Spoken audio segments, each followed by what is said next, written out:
Don't forget to subscribe and leave a comment on this video saying I subscribed. Let's get into it.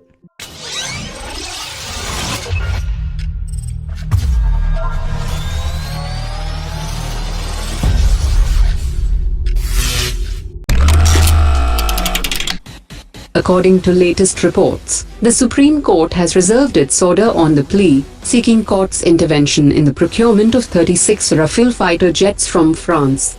The Supreme Court also said that there was no question of a debate on the pricing of the Rafale aircraft in the court, till it comes to the conclusion that the pricing information is to be brought in the public domain. The central government has given the complete details of the Rafale jets to the court, including the price of the aircraft and the equipments to be fitted on the fighters. The central government has told the court that Dassault Aviation is yet to submit a formal proposal providing the details of the Indian offset partner, and the annual offset implementation schedule as per the contract will start from October 2019. The offsets are to ensure that for every dollar that went to a foreign supplier, around 30 to 40% gets back to India for an investment or procurement.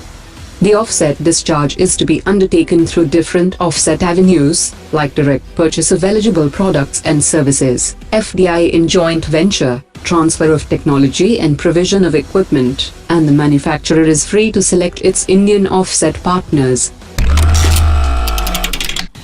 The Indian Navy chief has said that the recent debate on the Rafale deal will have no bearing on the Indian Navy's quest for 57 carrier-borne fighters, and the request for proposal will be issued by the end of 2019. He also informed that the plan for a third aircraft carrier is still on track, and the Indian Navy is working to take it forward to get in principle approval for the carrier. The Indian Navy has decided that it will be a conventionally powered 65,000-ton carrier, and will have the Katoba system for the launch and recovery of aircraft from the deck of the carrier. The Indian Navy's anti-submarine watercraft project of 16 hulls will be split between two shipbuilders, Cochin Shipyard Limited and Garden Reach Shipbuilders. According to reports, each shipyard will build its own variant of an anti-submarine corvette, which will be built as per the specifications issued by the Indian Navy. Each shipbuilder is required to deliver 8 hulls within 84 months, and the delivery of the first hull is expected within 42 months of contract signing, and subsequent hulls at 6 monthly intervals.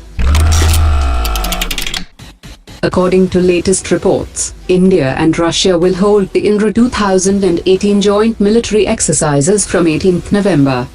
The company-sized contingents of the 5th Army of Russia and a mechanized infantry battalion of India will participate in the 11-day military exercise. The aim of the exercise is to practice joint planning and enhance interoperability of the two armies. India and Indonesia have started the first bilateral naval exercise between their navies, which marks a significant forward step in the operational engagement between the two navies. The exercise include operations such as joint maneuvers, helicopter operations, surface and anti-submarine exercises.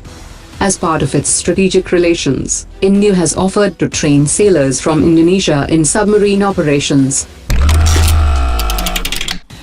According to latest reports, around 4 lakh employees working with 41 ordnance factories and other production units are readying themselves for a 3-day protest from 23rd to 25th January. Their major issue is with the policies of central government for pushing privatization of defense production. Meanwhile, senior defense officials have said that increased private participation is the way forward, as the ordnance factories and other defense establishments have not been too efficient. The Indian Navy chief has said that the Navy will soon start the operations of an international information fusion center to collect and analyze the important data related to maritime security in the Indian Ocean. This data would also be shared with friendly nations in the region, and the countries that would be allowed to use the resources of the Information Fusion Center would be decided with the central government. He also revealed that the Indian Navy and Indian Coast Guard would be conducting a nationwide 36-hour military exercise on maritime security in January 2019, which would involve all security agencies in coastal states and island territories.